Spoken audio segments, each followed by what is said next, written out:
진짜 치매 같아. 요양원 알아봐야 할 것 같아. 내가 치매라고. 74세 박영숙. 손자 재혁이 학원비를 보태려고 한 달 전부터 모은 돈이었다. 10,000원짜리 50장. 서랍 깊숙이 숨겨둔 예금 통장에서 조금씩 인출했다. 재수학원비가 비싸다는 며느리 지연의 말을 들었을 때부터 며느리 방문 앞에서 영숙의 손이 멈췄다. 안에서 들리는 목소리. 진짜 치매 같아. 요양원 알아봐야 할 것 같아.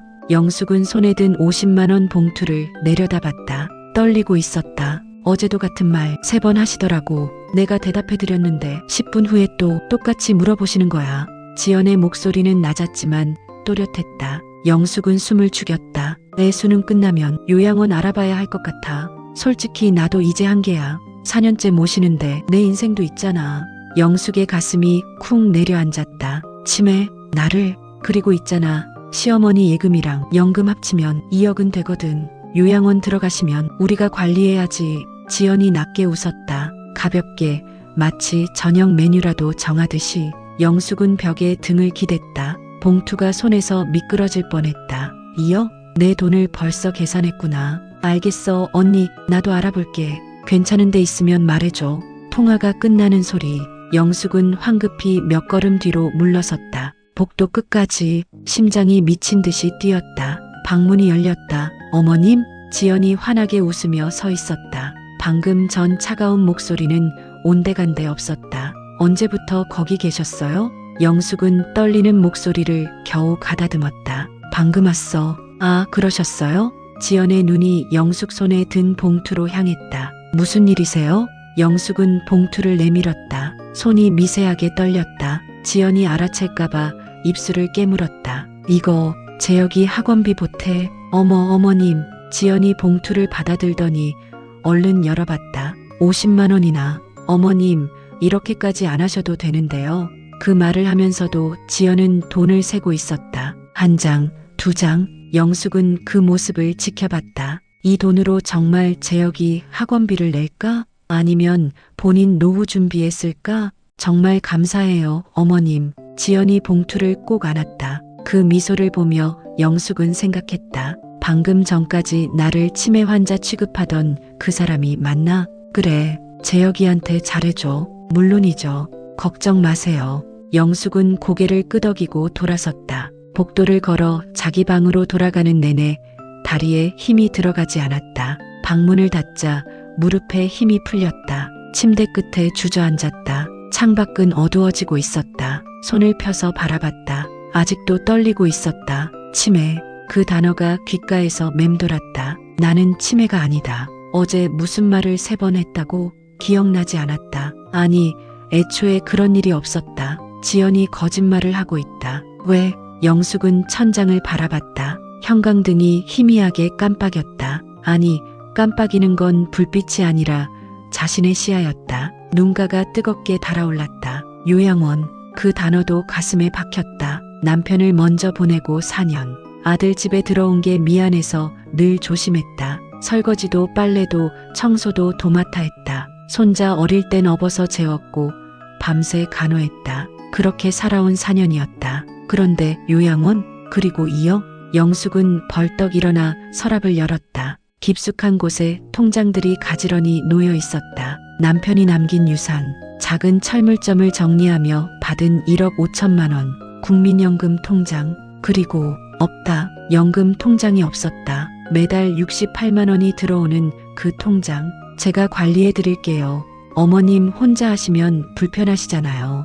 3년 전 지연의 말이 떠올랐다. 영숙은 그때 고마워했다. 며느리가 챙겨준다니 편하다고 생각했다. 하지만 지금은 달랐다. 생활비 보태는데 쓸게요. 정말 그랬을까?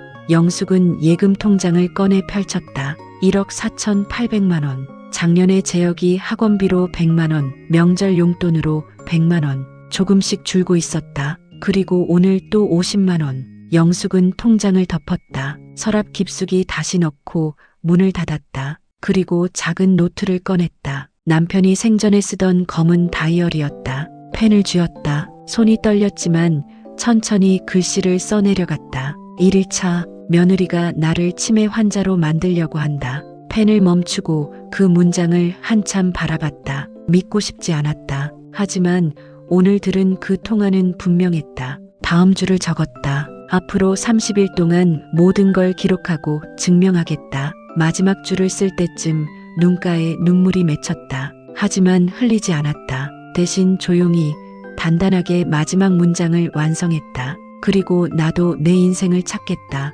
74년 만에 처음으로 노트를 덮었다. 창밖으로 밤이 깊어지고 있었다. 거실에서 웃음소리가 들렸다. 며느리와 아들이 TV를 보며 웃고 있었다. 손자는 방에서 음악을 듣는지 저음이 문틈으로 새어나왔다. 영숙은 그 소리들을 들으며 생각했다. 나는 이 집에서 혼자다. 가족과 함께 있지만 진짜로는 혼자다. 그렇다면 차라리 진짜 혼자가 되는 게 낫지 않을까?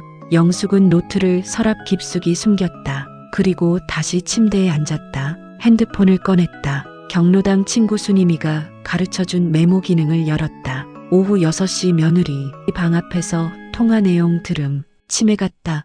요양원 2억 관리 50만 원 전달함. 며느리는 모든 걸 모르는 척 웃었음. 저장을 눌렀다. 내일부터 모든 걸 기록할 것이다. 내가 치매가 아니라는 것을, 내가 멀쩡하다는 것을. 그리고 30일 후에는 영숙은 창밖을 바라봤다. 달이 떠오르고 있었다. 30일 후에는 여기 없을 것이다. 새벽 6시 영숙은 눈을 떴다. 침대 옆 서랍을 열었다. 어제 쓴 노트가 그대로 있었다. 핸드폰을 꺼내 메모 앱을 열었다. 경로당 친구 순임이가 가르쳐준 기능이었다. 2일차 오전 6시 기상. 세수, 양치, 부엌으로 갔다. 미역국을 끓이고 계란말이를 부쳤다. 손은 익숙하게 움직였다. 50년 넘게 해온 일이었다. 오전 7시 아침 준비. 미역국, 계란말이, 김치, 밥. 7시 반쯤 지연이 나왔다. 단정한 옷차림. 초등학교 교사인 지연은 늘 일찍 출근했다. 어머님, 잘 주무셨어요? 응, 요즘 밤에 자주 깨시는 것 같던데 괜찮으세요? 영숙은 숟가락을 든 채 멈췄다. 밤에 깬 적이 없었다. 안 깼어. 그래요? 제가 새벽에 화장실 갔을 때 어머님 방에 불 켜져 있던데 책 읽었어. 거짓말이었다. 하지만 지연도 거짓말을 하고 있었다. 영숙은 어젯밤 한 번도 일어나지 않았다. 식사 후 지연과 태수가 출근하자 영숙은 핸드폰을 꺼냈다. 오전 7시 40분. 며느리 거짓말 1. 밤에 자주 깨신다. 사실 나는 10시에 자서 6시에 일어남. 한 번도 안 깼음. 영숙은 혈압약을 꺼내 먹었다. 혈압계로 혈압을 재봤다. 120에 80. 정상이었다. 오전 10시 혈압약 복용. 혈압 120에 80. 정상. 모든 걸 기록했다. 오늘 한 일, 먹은 것, 약, 혈압, 치매가 아니라는 증거들. 5일차가 되었다. 영숙은 부엌에서 점심 설거지를 하고 있었다. 김치찌개를 끓여 먹었다. 거실에서 지연의 목소리가 들렸다. 또 통화 중이었다. 영숙은 물을 잠그고 귀를 기울였다. 부엌 문 앞에 조용히 섰다. 아니, 언니, 우리 시어머니 요즘 진짜 심해. 심장이 쿵 뛰었다. 약도 제대로 안 챙겨 드시고 아까 점심에 뭐 먹었냐고 물어봤더니 기억 못 하시더라. 영숙은 주먹을 쥐었다. 거짓말이었다. 점심 메뉴를 물어봤을 때 김치찌개라고 정확히 대답했다. 영숙은 핸드폰 녹음 기능을 켰다. 순임이가 가르쳐준 방법이었다. 응, 맞아. 빨리 알아봐야 할 것 같아. 나도 걱정돼서. 지연의 목소리가 녹음됐다. 통화가 끝나자 영숙은 녹음을 멈췄다. 파일을 저장했다. 그날 저녁 식사 시간. 어머님, 오늘 점심 뭐 드셨어요? 지연이 웃으며 물었다. 김치찌개. 맞아요. 잘 기억하시네요. 지연의 미소는 변하지 않았다. 하지만 영숙은 알았다. 몇 시간 전 지연은 언니에게 기억 못 하신다고 거짓말했다. 10일차 영숙은 은행에 갔다. 연금 통장 거래 내역 좀 뽑아주실 수 있어요? 통장 가져오셨어요? 며느리가 관리하고 있어서요. 본인 확인만 되면 되죠? 네, 신분증 주세요. 영숙은 신분증을 내밀었다. 직원이 컴퓨터를 두드렸다. 6개월치네요. 출력해 드릴게요. 프린터에서 종이가 나왔다. 영숙은 그 종이를 받아 천천히 읽었다. 5월 5일 출금 15만 원. 6월 5일 출금 15만 원. 7월 5일 출금 15만 원. 6줄이 똑같았다. 총 90만 원. 혹시 누가 찾아간 건지 알 수 있나요? 가족분 대리 출금으로 나와 있네요.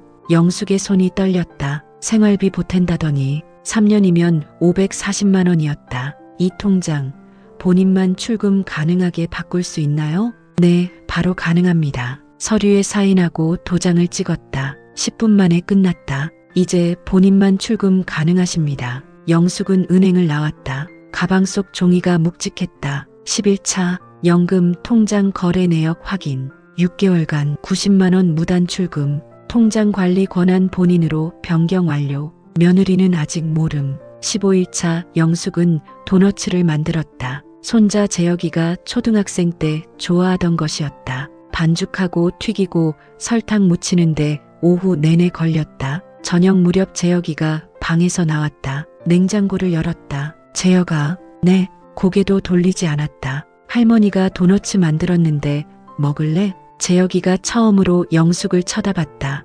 도너츠요? 응, 내가 어릴 때 좋아하던 거. 영숙은 랩으로 덮인 접시를 가리켰다. 할머니, 저 다이어트 중이에요. 하나만. 이거 칼로리 엄청 높잖아요. 할머니, 이런 거 만들지 마세요. 재혁이는 짜증 섞인 목소리로 말하고 음료수를 들고 방으로 돌아갔다. 문이 쿵 닫혔다. 영숙은 접시를 바라봤다. 랩을 벗기고 도너츠 하나를 집어들었다. 한 입 베어 물었다. 달았다. 목이 메었다. 그날 밤 노트에 적었다. 15일차 손자는 할머니보다 칼로리가 더 중요하다. 21차 영숙은 다시 녹음 기능을 켰다. 지연이 거실에서 통화 중이었다. 언니, 솔직히 우리 시어머니 얼마 안 남으신 것 같아.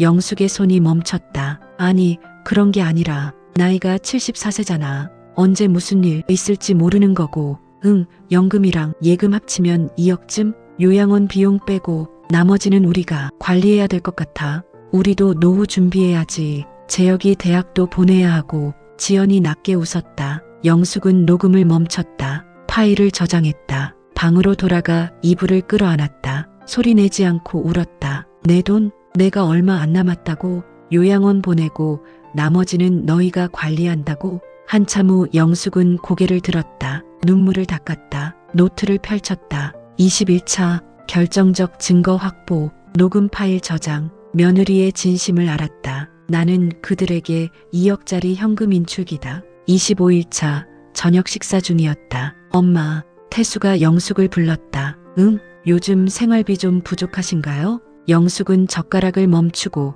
아들을 바라봤다. 아직 괜찮은데 왜? 아니, 요즘 물가가 많이 올라서 부족하면 우선 어머니 돈을 좀 쓰세요. 집안 살림 내가 다 하고 생활비까지 내가 보태야 하는 거니? 그러잖아도 내 돈도 쓰고 있어. 영숙의 목소리는 조용했다. 하지만 차가웠다. 엄마, 오해해요. 그냥 됐어. 영숙은 밥을 다 먹지 않고 일어났다. 방으로 들어가 문을 닫았다. 복도에서 태수와 지연이 낮은 목소리로 다투는 소리가 들렸다. 영숙은 노트를 꺼냈다. 25일차 아들도 저희 살림만 걱정하고 있다. 나는 이 집에서 진짜 혼자다. 28일차 오후였다. 영숙은 서랍을 정리하는 척하며 옷가지를 챙기고 있었다. 지연이 방문을 열고 들어왔다. 어머님, 뭐 하세요? 영숙은 손을 멈췄다. 서랍이 너무 어질러져서. 지연이 다가와 서랍을 들여다봤다. 그리고 멈칫했다. 어머님,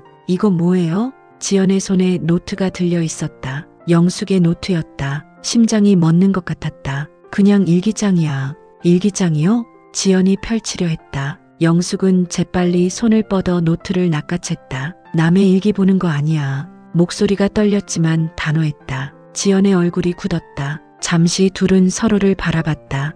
죄송해요. 지연이 물러났다. 하지만 눈빛이 이상했다. 의심하고 있었다. 그냥 두세요. 제가 나중에 정리할게요. 지연이 나갔다. 문이 닫혔다. 영숙은 노트를 꼭 안았다. 손이 떨렸다. 들킬 뻔했다. 아니, 이미 의심받고 있었다. 시간이 없었다. 영숙은 달력을 봤다. 손자 수능일이 이틀 후였다. 원래는 그날 나갈 예정이었다. 하지만 이제는 영숙은 결심했다. 내일 가자. 하루 앞당기자. 핸드폰을 꺼내 부동산에 전화했다. 지난번에 계약한 원룸이요. 내일 당장 들어갈 수 있나요? 내일요? 그럼 오늘 잔금만 입금하시면 가능합니다. 알았어요. 지금 바로 보낼게요. 전화를 끊고 이삿짐 센터에 전화했다. 내일 오전 9시요. 가족들 모르게 가는 거라 조용히 부탁드려요. 네, 알겠습니다. 영숙은 노트를 펼쳤다. 마지막 페이지에 적었다. 28일차 며느리가 노트 발견할 뻔. 더 이상 기다릴 수 없다. 내일 떠난다. 창밖으로 해가 지고 있었다. 영숙은 그 해를 한참 바라봤다. 내일이면 마지막이다. 마지막 밤 영숙은 눈을 감았다. 이제 진짜 시작이야. 새벽 5시 영숙은 눈을 떴다. 오늘이었다. 창밖은 아직 어두웠다. 거리는 조용했다. 영숙은 일어나 옷을 갈아입었다. 손이 떨렸지만 멈추지 않았다. 가방 2개가 이미 준비되어 있었다. 어젯밤 지연이 잠든 후 조용히 쌌다. 옷 몇 벌, 통장, 도장, 신분증, 28일간 적은 노트, 그게 전부였다. 부엌으로 갔다. 마지막으로 이 집에서 밥을 차릴 거였다. 미역국을 끓이고 계란말이를 부쳤다. 평소처럼 7시 반 지연이 나왔다. 어머님, 벌써 일어나셨어요? 응, 오늘은 일찍 일어나셨네요. 지연의 눈빛이 날카로웠다. 어제 일기장 일로 의심하고 있었다. 잠이 일찍 깼어. 식사는 조용히 진행됐다. 태수도 나와 앉았다. 손자 재혁이는 방에서 나오지 않았다. 어머님, 오늘 뭐 하실 거예요? 지연이 물었다. 그냥 집에 있지. 혹시 어디 나가시려고요? 아니, 그럼 다행이에요. 요즘 어머님이 자꾸 이상하셔서. 지연이 말을 흐렸다. 영숙은 대답하지 않았다. 8시 두 사람이 출근했다. 현관문이 닫혔다. 발소리가 멀어졌다. 영숙은 재혁이 방문 앞에 섰다. 노크했다. 재혁아, 네, 할머니 잠깐 나갔다 올게. 점심은 냉장고에 있어. 네, 대답은 건성이었다. 영숙은 더 이상 말하지 않았다. 방으로 갔다. 침대 옆 탁자 위에 편지를 올려놓았다. 어젯밤 다시 쓴 편지였다. 흰 봉투, 며느리에게라고 적혀 있었다. 영숙은 그 봉투를 한참 바라봤다. 그리고 돌아섰다. 현관으로 향했다. 신발을 신었다. 벽에 걸린 사진이 눈에 들어왔다. 손자 재혁이 어릴 때 영숙이 업고 찍은 사진. 재혁이는 환하게 웃고 있었다. 영숙은 그 사진을 한참 바라봤다. 손을 뻗어 사진을 만졌다. 잘 있어. 중얼거리고 손을 걷었다. 정확히 9시 초인종이 울렸다. 영숙은 인터폰을 눌렀다. 누구세요? 이삿짐 센터입니다. 네, 나갑니다. 문을 열고 나갔다. 뒤돌아보지 않았다. 계단을 내려가는데 다리가 떨렸다. 74년을 살면서 이렇게 떨려본 적이 없었다. 두려움이 아니었다. 해방감이었다. 트럭이 아래층에 대기하고 있었다. 기사 2명이 서 있었다. 어머님, 짐이 어디 있어요? 2층이에요. 따라오세요. 기사들이 영숙을 따라 올라갔다. 영숙은 열쇠로 문을 열었다. 짐이 많진 않아요. 방을 가리켰다. 가방 2개, 이불 1채, 작은 TV. 이게 다예요? 네. 다른 건요? 옷장이나 가구는 필요 없어요. 이것만 가져가면 돼요. 기사들이 고개를 갸우뚱했지만 묻지 않았다. 짐을 들어 날랐다. 30분도 안 걸렸다. 영숙은 빈 방을 천천히 둘러봤다. 4년을 보낸 공간이었다. 벽에는 못자국만 남아 있었다. 창문으로 아침 햇빛이 들어왔다. 침대 옆 탁자 위에 흰 봉투가 햇빛을 받아 환하게 빛났다. 부엌으로 갔다. 싱크대가 깨끗했다. 아침 설거지를 끝낸 것이었다. 찬장을 열어봤다. 자신이 쓰던 컵이 보였다. 가져갈까 망설이다. 그냥 두었다. 그리고 현관으로 향했다. 문손잡이를 잡았다. 마지막으로 집안을 돌아봤다. 4년. 그리 짧지도 그리 길지도 않은 시간이었다. 영숙은 문을 열고 나섰다. 문이 닫혔다. 딸각. 그 소리가 복도에 울렸다. 계단을 내려갔다. 트럭에 올랐다. 기사가 시동을 걸었다. 어디로 가세요? 영숙은 종이를 꺼내 주소를 보여줬다. 여기요. 네. 트럭이 출발했다. 창밖으로 아파트가 멀어졌다. 영숙은 뒤돌아보지 않았다. 동네가 지나갔다. 늘 다니던 식당, 경로당, 은행. 익숙한 풍경들이 점점 작아졌다. 30분 후 새 집 앞에 도착했다. 낡은 빌라였다. 2층. 영숙은 계단을 올랐다. 숨이 찼지만 괜찮았다. 기사들이 짐을 들고 올라왔다. 영숙은 열쇠로 문을 열었다. 삐걱 문이 열렸다. 햇빛이 쏟아졌다. 15평 작았지만 깨끗했다. 창문이 크고 빛이 잘 들었다. 여기 놓으시면 돼요. 기사들이 짐을 내려놓고 갔다. 영숙은 혼자 남았다. 텅 빈 방 한가운데 섰다. 발소리가 울렸다. 창문을 열었다. 바람이 들어왔다. 찬바람이었지만 상쾌했다. 가방에서 이불을 꺼내 바닥에 폈다. 그 위에 누워봤다. 천장이 보였다. 낯선 천장이었다. 눈물이 났다. 왜 우는지 알 수 없었다. 슬퍼서 아니면 후련해서. 영숙은 손으로 눈물을 닦았다. 그리고 웃었다. 여기가 내 집이구나. 핸드폰을 꺼냈다. 10시 30분. 지연과 태수는 회사에 있을 것이다. 재혁이는 내일 있을 수능 시험 마무리를 하고 있을 것이다. 아직 아무도 모른다. 저녁쯤이면 알게 될 것이다. 영숙은 핸드폰을 무음으로 바꿨다. 그리고 가방에 넣었다. 일어나 창밖을 바라봤다. 거리에 사람들이 지나다녔다. 모두 바쁘게 움직이고 있었다. 영숙도 이제 저들 중 하나였다. 혼자 사는 사람, 가족 없이 사는 사람. 하지만 이상하게 외롭지 않았다. 오히려 가벼웠다. 영숙은 가방에서 노트를 꺼냈다. 28일간 적은 그 노트 마지막 페이지를 펼쳤다. 29일 차 오늘 집을 나왔다. 4년 살던 집을 74년 만에 처음으로 내 집을 가졌다. 펜을 들고 마지막 줄을 적었다. 무섭지 않다. 오히려 평온하다. 이제 시작이다. 노트를 덮었다. 창밖으로 구름이 흘러가고 있었다. 영숙은 그 구름을 한참 바라봤다. 74년 만에 처음으로 중얼거리며 다시 이불 위에 누웠다. 몸이 무거웠다. 아니 가벼웠다. 뭔가 내려놓은 것 같았다. 영숙은 눈을 감았다. 낯선 집에서 혼자 하지만 평온했다. 그날 저녁 6시 영숙이 떠난 집에서 현관문이 열렸다. 어머님 저 왔어요. 지연의 밝은 목소리가 거실에 울렸다. 대답이 없었다. 어머님? 지연은 부엌을 들여다봤다. 아무도 없었다. 저녁 준비도 안 되어 있었다. 주무시나? 영숙의 방으로 향했다. 태수도 뒤따라 들어왔다. 지연이 방문을 열었다. 빈 방이었다. 옷장도 열려 있었다. 텅 비어 있었다. 여보, 지연의 목소리가 떨렸다. 여보, 어머님이 없어. 뭐? 태수가 방 안을 둘러봤다. 침대, 옷장, 서랍, 모든 게 비어 있었다. 설마 산책 가신 거 아니야? 이 시간에? 그리고 짐까지 다 없는데? 그때 침대 옆 탁자 위에 흰 봉투가 보였다. 며느리에게. 지연의 손이 떨렸다. 봉투를 집어들었다. 뭐라고 써 있어? 태수가 옆에서 물었다. 지연은 편지를 펼쳤다. 함께 읽었다. 연금 통장은 이미 내가 회수했다. 앞으로는 내 돈 내가 관리한다. 요양원은 내가 알아서 갈 테니 신경 꺼. 치매 아니니까 걱정 마. 4년간 나 모시느라 수고했다. 이제 너도 내 인생 살아라. 시어머니 박영숙. 편지를 다 읽은 지연의 얼굴이 하얗게 질렸다. 이게 무슨... 손에서 편지가 떨어졌다. 태수가 편지를 주워 다시 읽었다. 얼굴이 굳어졌다. 연금 통장을 회수했다고? 당신이 뭘 한 거야?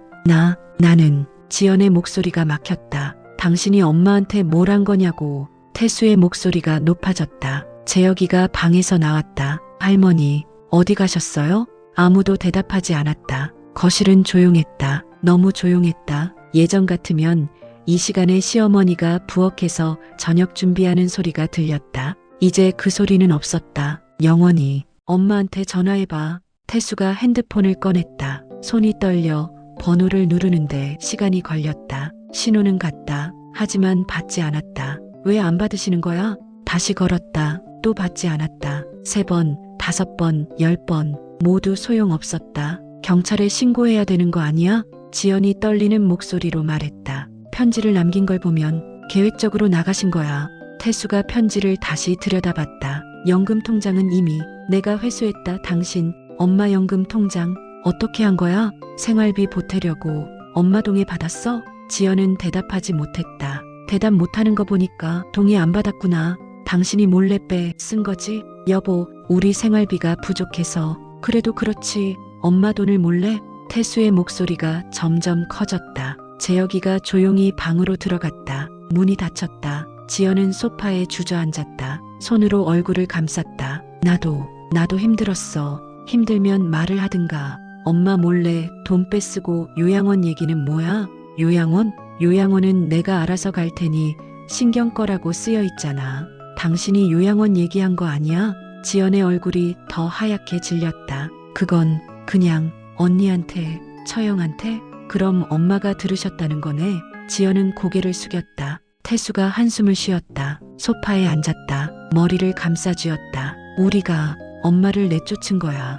다음 날 아침 지연은 잠을 한숨도 자지 못했다. 거울을 봤다. 얼굴이 퉁퉁 부어 있었다. 재혁이 시험장으로 먼저 보내고 출근 준비를 했다. 하지만 마음이 복잡했다. 학교에 가야 하는데 집중이 안 될 것 같았다. 결국 병가를 냈다. 오전 10시쯤 집 앞 마트에 갔다. 장을 봐야 했다. 시어머니가 없으니 모든 걸 지연이 해야 했다. 계산대 앞에 줄을 섰다. 지연 씨? 뒤에서 목소리가 들렸다. 돌아보니 동네 아줌마 둘이 서 있었다. 아, 안녕하세요? 시어머니 나가셨다며? 지연의 얼굴이 굳었다. 아, 네. 잠깐 친척집에. 친척집? 마트 주인 할머니가 끼어들었다. 영숙이가 나한테 말했는데 혼자 산다고, 원룸 얻었다고. 네, 영숙이 며칠 전에 여기 와서 혼자 살 거라고 했어. 경로당 친구들한테도 다 말했대. 주변 사람들이 힐끔힐끔 쳐다보기 시작했다.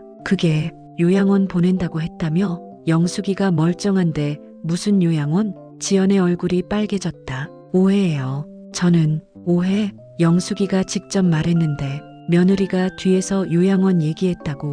더 이상 견딜 수 없었다. 지연은 장바구니를 내려놓고 마트를 뛰쳐나왔다. 집으로 돌아오는 길 핸드폰이 울렸다. 근처 사는 친구였다. 지연아, 너 괜찮아? 왜? 너 시어머니 가출했다며? 동네에서 난리래. 누가 그래? 다들 알던데? 며느리가 요양원 보낸다고 해서 나가셨다던데. 지연은 전화를 끊었다. 손이 떨렸다. 집에 도착했다. 거실 소파에 주저앉았다. 시어머니가 떠난 지 하루밖에 안 됐는데 벌써 동네에 소문이 났다. 지연은 핸드폰을 들고 SNS를 열었다. 뭔가 글을 쓰고 싶었다. 시어머니께서 갑자기 집을 나가셨어요. 너무 걱정돼요. 글을 올렸다. 몇 분 후 댓글이 달리기 시작했다. 어머, 왜? 괜찮으세요?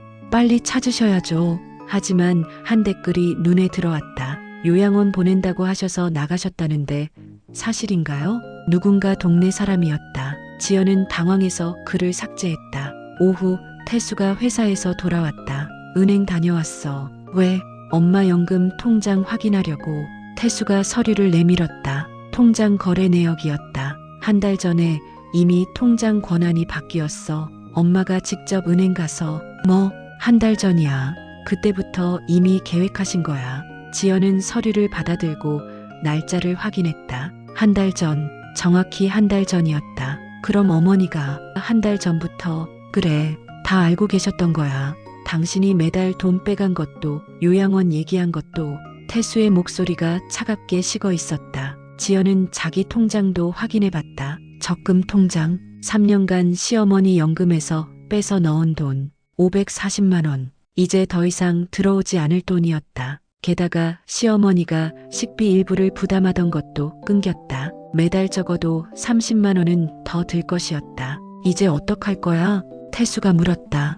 생활비 빠듯해질 거야. 당신이 뺏쓰던 돈도 없고. 지연은 대답하지 못했다. 그날 밤 태수가 다시 물었다. 당신 엄마한테 정확히 뭐라고 한 거야? 나 아무 말도. 거짓말하지 마. 편지에 다 나와 있잖아. 요양원은 내가 알아서 갈 테니 신경 꺼. 당신이 요양원 얘기한 거 맞지? 지연은 고개를 숙였다. 언니한테 전화로 치매 같다고, 요양원 알아봐야 한다고. 그걸 엄마가 들으셨어? 아마도.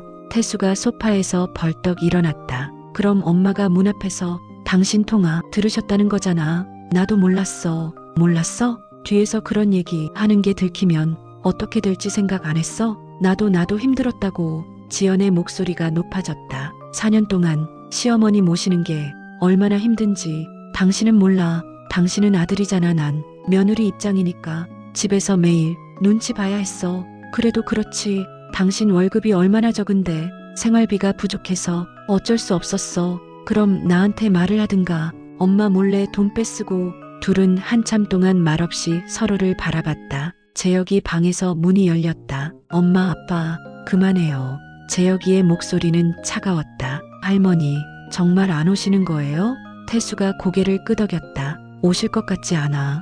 재혁이는 한참을 서 있다가 다시 방으로 들어갔다. 문이 닫혔다. 일주일이 지났다. 태수는 매일 어머니에게 전화했다. 하지만 한 번도 받지 않았다. 지연은 동네 마트에 가지 못했다. 사람들 시선이 두려웠다. 집안은 점점 어질러졌다. 시어머니가 하던 청소, 빨래, 요리, 모든 걸 지연이 해야 했는데 버거웠다. 어느 날 저녁, 지연은 시어머니의 방으로 갔다. 텅 빈 방이었다. 불을 켰다. 벽에 못자국이 보였다. 시어머니가 걸어두셨던 가족사진 자국. 서랍을 열어봤다. 비어 있었다. 지연은 바닥에 주저앉았다. 그리고 처음으로 진심으로 울었다. 후회였다. 죄송해요, 어머님. 빈방에 혼잣말이 울렸다. 하지만 대답은 없었다. 시어머니는 이미 떠났다. 돌아오지 않을 것이다. 지연은 그제야 깨달았다. 4년 동안 매일 아침 밥을 차려주시던 분, 설거지를 하시던 분, 청소를 하시던 분, 손자를 돌봐주시던 분, 그분이 없으니 모든 게 무너지고 있었다. 그분이 얼마나 많은 일을 하셨는지 이제야 알았다. 너무 늦었다. 지연은 울먹이며 편지를 다시 꺼내 읽었다. 4년간 나 모시느라 수고했다. 그 문장이 가슴에 박혔다. 수고했다고, 마치 감사하다는 듯이. 하지만 그 속에는 차가운 비웃음이 담겨 있었다. 이제 너도 내 인생 살아라. 지연은 편지를 접었다. 창밖으로 어둠이 내리고 있었다. 거실은 조용했다. 너무 조용했다. 예전 같으면 이 시간에 시어머니가 부엌에서 설거지하는 소리가 들렸다. 그 소리가 시끄럽다고 생각했는데 이제는 그리웠다. 영숙은 새벽에 눈을 떴다. 낯선 천장이 보였다. 아, 맞다. 여기가 내 집이지. 일어나 창문을 열었다. 11월 찬 공기가 들어왔다. 거리는 조용했다. 핸드폰을 꺼냈다. 부재중 전화 37통, 모두 태수였다. 문자도 수십 개였다. 엄마, 어디 계세요? 엄마, 전화 좀 받아요. 엄마, 제발. 영숙은 핸드폰을 다시 내려놓았다. 아직은 받고 싶지 않았다. 부엌으로 갔다. 어제 편의점에서 산 컵라면이 있었다. 물을 끓여 라면을 끓였다. 라면을 먹으며 영숙은 계산했다. 월 수입 연금 68만 원, 월 지출 월세 50만 원, 식비 20만 원, 공과금 10만 원, 약값 5만 원, 총 85만 원, 17만 원이 부족했다. 예금에서 매달 꺼냈으면 1년에 200만 원씩, 10년이면 2천만 원. 84세에 돈 떨어지겠네. 영숙은 작게 중얼거렸다. 일을 찾아야 했다. 오후 영숙은 동네를 걸었다. 원룸에서 10분 거리에 제법 큰 식당이 있었다. 출입문에 구인 광고가 붙어 있었다. 설거지 보조 구함. 하루 4시간 시급 1만 원. 영숙은 식당 문을 열고 들어갔다. 어서 오세요. 40대쯤 되어 보이는 여자가 계산대에 앉아 있었다. 저 구인 광고 보고 왔는데요. 여자가 영숙을 위아래로 훑어봤다. 어머님, 연세가 어떻게 되세요? 74살이요. 아, 여자의 표정이 난처해졌다. 설거지 보조 자리인데요. 하루 4시간 서서 일하셔야 해요. 할 수 있어요. 힘드실 텐데요. 평생 설거지했어요. 멀쩡해요. 영숙의 목소리는 단호했다. 여자는 잠깐 생각하더니 말했다. 한 달만 시험 삼아 해보실래요? 좋아요. 그럼 내일부터 오세요. 오전 9시에요. 영숙은 식당을 나왔다. 계산했다. 하루 4시간, 한 달이면 80만 원.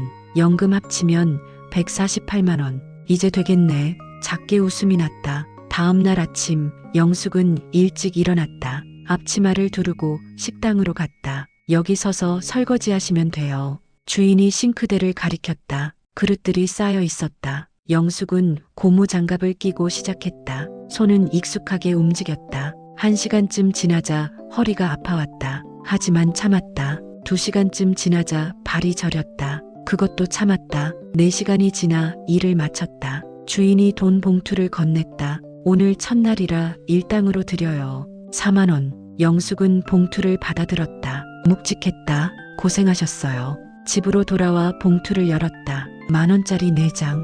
영숙은 그 돈을 한참 바라봤다. 74년을 살면서 처음으로 제 손으로 번 돈이었다. 눈가가 뜨거워졌다. 하지만 울지 않았다. 대신 웃었다. 내 돈이야. 일주일이 지났다. 어느 날 오후 식당 일을 마치고 집으로 돌아가는데 핸드폰이 울렸다. 태수였다. 영숙은 잠깐 망설이다 받았다. 엄마, 왜? 엄마, 어디 계세요? 잘 지내고 있어. 엄마, 제발 돌아오세요. 영숙은 멈춰섰다. 거리 한가운데였다. 햇빛이 눈부셨다. 싫어. 엄마, 나 이제 안 가. 엄마 연세에 혼자 사는 게 쉬운 줄 아세요? 어렵지. 영숙은 작게 웃었다. 그래도 거기보단 나아. 엄마, 나 일도 구했어. 식당에서 설거지 보조. 한 달에 80만 원 벌어. 엄마, 74세에 무슨 일을. 괜찮아. 나 멀쩡해. 엄마, 제발 너도 잘 살아라. 나는 내 인생 살 거야. 전화를 끊었다. 가슴이 답답했다. 하지만 후회는 없었다. 한 달이 지났다. 영숙은 식당에서 첫 월급을 받았다. 80만 원. 주인이 말했다. 어머님, 주방 식구들과 손님들이 어머님 좋아하세요. 그래요? 네.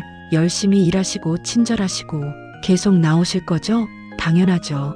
영숙은 처음으로 이곳에서 진심으로 웃었다. 통장에 돈을 넣고 잔액을 확인했다. 1억 4,500만 원. 예금에서 월세 빼고도 조금 남았다. 이제 되겠어. 영숙은 경로당에도 등록했다. 집에서 5분 거리였다. 새로 오셨어요? 할머니 한 명이 다가왔다. 네, 박영숙이라고 해요. 혼자 사세요? 네. 자식들은 있긴 한데 따로 살기로 했어요. 할머니들이 수군거렸다. 한 할머니가 다가왔다. 나도 그래. 아들 집 나와서 5년 됐어. 정말요? 응, 속 편해. 외로울 때도 있지만 눈치 안 보는 게 최고야. 영숙은 처음으로 자신을 이해하는 사람을 만난 기분이었다. 2달째 되던 어느 날, 영숙은 식당 일을 마치고 경로당에 갔다. 친구들이 모여 있었다. 여기 앉아. 새로 알게 된 친구 말순이가 자리를 권했다. 오늘 얼굴이 좋아 보여. 그래, 응. 처음 왔을 때보다 훨씬 밝아졌어. 영숙은 거울을 본 적이 없었다. 하지만 기분은 좋았다. 나 행복한가 봐. 그럼 됐지 뭐. 그날 저녁 영숙은 혼자 저녁을 먹었다. 김치찌개와 밥. 간단했지만 맛있었다. TV를 켰다. 트로트 채널이었다. 예전엔 며느리가 드라마만 봐서 못 봤던 채널. 노래를 들으며 밥을 먹으니 기분이 좋았다. 나쁘지 않네. 창밖으로 어둠이 내리고 있었다. 영숙은 설거지를 하고 침대에 누웠다. 한 달 전에 중고로 산 침대였다. 조용했다. 아무 소리도 들리지 않았다. 외로웠을까? 조금. 하지만 평온했다. 이게 나야. 작게 중얼거리며 눈을 감았다. 석 달째 영숙은 식당 일에 완전히 적응했다. 어느 날 주인이 말했다. 어머님, 이제 정식 직원으로 모실게요. 시급도 올려드릴게요. 정말요? 네, 시급 1만 2천 원으로요. 영숙은 처음으로 누군가에게 필요한 사람이 된 기분이었다. 돈 때문이 아니었다. 인정받는 기분이었다. 그날 저녁 영숙은 노트를 꺼냈다. 30일간 적었던 그 노트 3페이지를 펼치고 적었다. 석 달째 식당 정식 직원됨, 시급 인상, 경로당 친구들 생김, 외롭지 않음, 평온함. 마지막 줄을 적었다. 74세 박영숙. 이제 내 이름으로 산다. 노트를 덮었다. 창밖으로 달이 떠 있었다. 영숙은 그 달을 한참 바라봤다. 나 잘하고 있는 거 맞지? 대답은 없었다. 하지만 가슴 속에서 뭔가 따뜻한 게 올라왔다. 그래, 잘하고 있어. 그런데 다음 날 새벽, 영숙은 갑자기 어지러움을 느꼈다. 침대에서 일어나려는데 다리에 힘이 들어가지 않았다. 바닥에 주저앉았다. 식은땀이 났다. 가슴이 답답했다. 핸드폰을 찾으려 했지만 손이 떨려 잡히지 않았다. 안 돼. 영숙은 바닥에 쓰러졌다. 의식이 흐려졌다. 마지막으로 떠오른 생각은 내가 잘못한 걸까? 그리고 어둠이 왔다. 어머님, 어머님. 누군가 영숙을 흔들고 있었다. 눈을 뜨려 했지만 무거웠다. 목소리만 희미하게 들렸다. 119요. 빨리요. 식당 주인이었다. 오전 9시가 넘어도 영숙이 나타나지 않자 집까지 찾아온 것이었다. 사이렌 소리, 들것에 실리는 감각, 그리고 다시 어둠. 영숙이 눈을 떴을 때는 병원이었다. 흰 천장, 소독약 냄새, 팔에 꽂힌 링거줄. 깨어나셨네요. 간호사가 다가왔다. 여기가 병원이에요. 탈진이셨어요. 영양 부족하고 과로 때문에. 영숙은 천장을 바라봤다. 탈진, 과로, 74세 몸으로 하루 4시간씩 서서 일한 게 무리였던 것이다. 보호자분한테 연락했어요. 곧 오실 거예요. 보호자? 네. 핸드폰에 아드님 연락처가 있더라고요. 영숙의 가슴이 쿵 내려앉았다. 태수가 온다. 1시간 후 병실 문이 열렸다. 태수였다. 얼굴이 창백했다. 엄마, 침대 옆으로 달려왔다. 엄마, 괜찮으세요? 괜찮아. 괜찮긴요. 탈진이래요, 탈진. 엄마가 얼마나 무리하신 거예요. 태수의 목소리가 떨렸다. 눈가가 붉어졌다. 혼자 사시면서 일까지 하시고 제대로 드시지도 않으셨다며요. 영숙은 대답하지 않았다. 엄마, 이제 그만하시고 집에 가요. 제발. 싫어. 엄마, 나 괜찮아. 며칠 쉬면 돼. 며칠 쉬면 돼요? 의사 선생님이 뭐라고 하셨는지 아세요? 74세 나이에 이렇게 무리하시면 안 된대요. 그래도 나는 거기 안 가. 영숙의 목소리는 단호했다. 태수는 침대 옆 의자에 주저앉았다. 머리를 감싸쥐었다. 엄마, 저희가 잘못했어요. 제발 돌아오세요. 내 잘못이 아니야. 엄마, 내 잘못이 아니라니까. 영숙은 태수를 바라봤다. 하지만 나는 이제 혼자 살 거야. 왜요? 왜 그렇게까지? 거기 있으면 나는 엄마도 아니고 사람도 아니야. 그냥 현금 인출기야. 태수가 입을 다물었다. 지연이가 뭐라고 했는지 알아? 영숙은 천천히 말했다. 치매 갔대.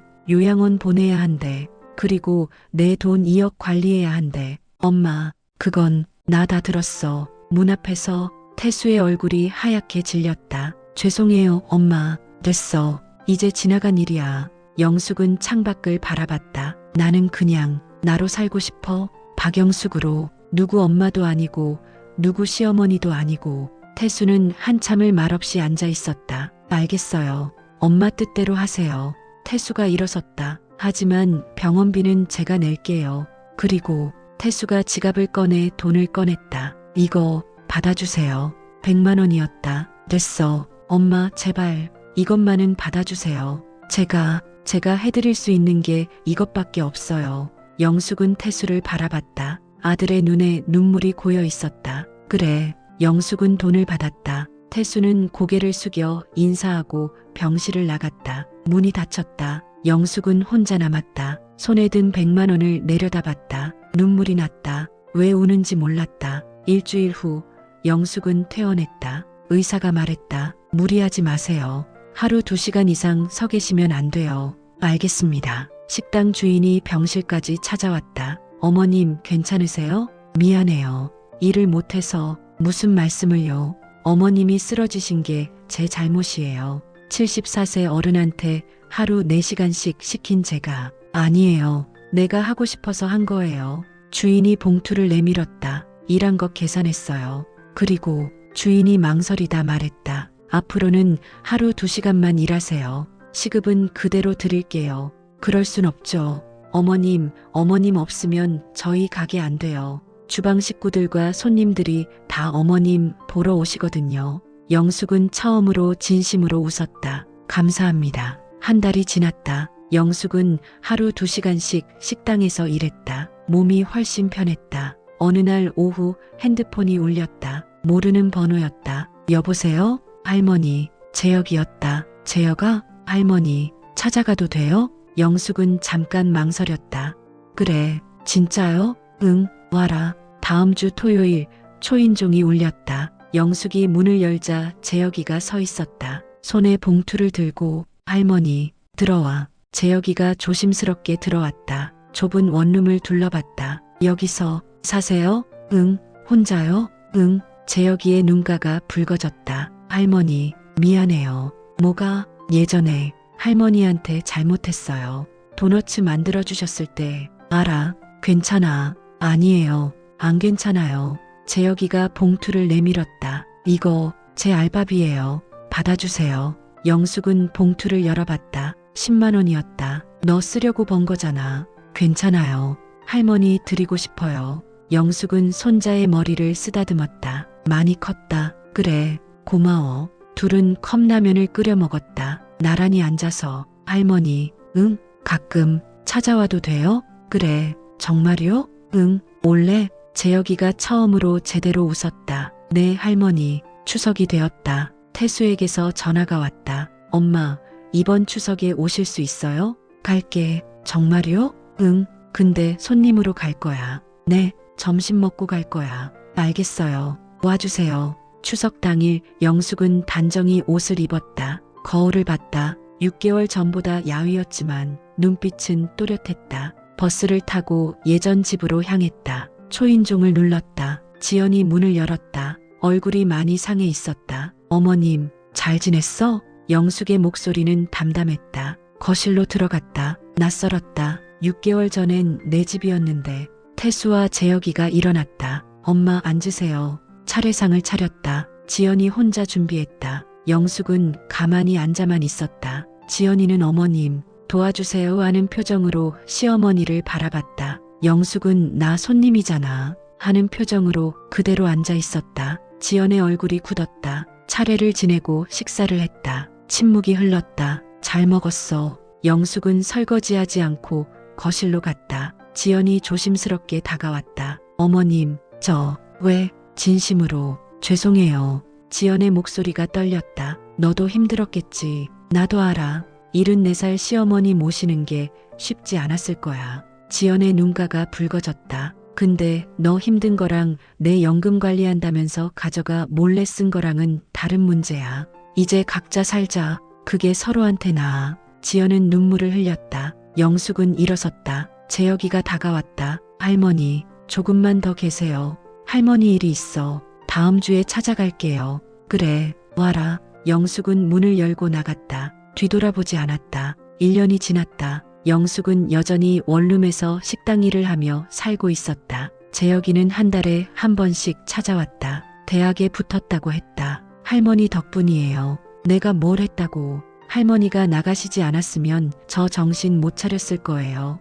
태수는 가끔 전화로 안부를 물었다. 영숙도 짧게 대답했다. 지연과는 연락이 없었다. 그것도 괜찮았다. 어느 봄날 영숙은 경로당 친구들과 꽃구경을 갔다. 벚꽃이 만개했다. 영수가 얼굴이 좋아졌어. 그래, 응, 예전보다 훨씬 밝아.